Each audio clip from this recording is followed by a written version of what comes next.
الا اللہ پڑھ لینا، تیرے سارے پاپ ہر ہو جائیں گے، مٹ جائیں گے۔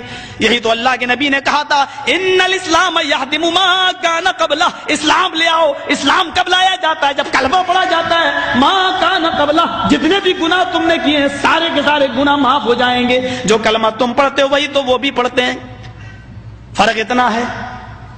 دلیل کیا ہے؟ تم کھڑی مورتی کی پوجا کر رہے ہو، وہ پڑی مورتی، ایک پڑی مورتی کی ایک کھڑی مورتی کی۔ یہ شنکر بھگوان کی مورتی ہے، یہ بڑے پیر صاحب کا یا نظام الدین اولیاء کا مزار ہے، یہ احمد رضا خان کا مزار ہے۔ یہ کھڑی مورتی ہے، یہ پڑی ہے۔ جو کام اس پہ ہو رہا ہے وہی کام تو اس پہ بھی ہو رہا ہے، ورنہ مجھے بتا دو۔ ہندو چنری چڑھائے مورتی پہ تو کافر، تم چادر چڑھاؤ تو پکے مسلمان، وہ ہار ڈالے تو کافر، تم پھول برساؤ تو پکے مسلمان۔ یہ کوئی چیز کھانے کی مورتی پہ چڑھائے تو کہے پرساد، پرساد کھانا حرام۔ یہاں پر کوئی چیز چڑھائی جائے اس کو کہو تبرک ہے، اور یہ کھانا بڑا مبارک۔ ہندو مورتی دھو کر اس کا پانی پی اور کہے کہ یہ گنگا جل سے زیادہ پاک و پوتر ہے، اس سے بیماریاں صحیح ہو جاتی ہیں۔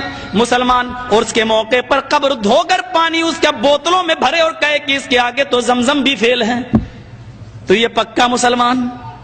جو کام اس پہ ہو رہا ہے وہی کام تو اس پہ ہو رہا ہے۔ اور آج میں فتویٰ دینے کا عادی نہیں ہوں، لیکن آج جذبات میں ہوں، میں یہ فتویٰ دے کے چلا جاتا ہوں۔ میرے پیارے ساتھیوں، اللہ کی قسم، اگر بھارت کے اور پاکستان کے، ہندوستان اور پاکستان کے، ہندوستان کا یہ 20 کروڑ مسلمان اور پاکستان کا وہ 15 کروڑ 10 کروڑ مسلمان، اگر یہ چادر چڑھانے کے بعد، چنری چڑھانے کے بعد، تبرک کھانے کے بعد اگر یہ جنت کے اندر چلا گیا تو کعبے کے رب کی قسم کھا کے کہتا ہوں کہ بھارت کا 60 کروڑ ہندو بھی ایک ایک کر کے جنت میں چلا جائے گا۔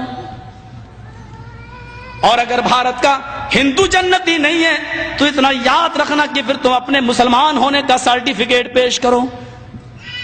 تم وہ جہنم میں کیوں جائے گا؟ اگر وہ ان کاموں کی وجہ سے جہنم میں جا رہا ہے تو تم یہ کام کیوں کر رہے ہو؟ تمہارے اندر یہ کام کیوں پائے جا رہے ہیں؟ تم بھی تو وہی کام کر رہے ہو۔ ارے اس نے تو پھر بھی مورتی لگا رکھی ہے، تم نے تو پتہ نہیں کس کو گاڑ دیا اور نام ہی اس کے بدل دیے۔ اللہ جانے اس میں حقیقت میں وہ ہے بھی یا نہیں ہے۔ مسجد میں ہوں، اللہ کے گھر میں، اللہ کے گھر سے بڑی کوئی جگہ نہیں ہوتی ہے۔ میں نے بنارس میں اپنی آنکھوں سے دیکھا، اپنی آنکھوں سے، ننگا بیٹھا رہتا تھا جینیوں میں جیسے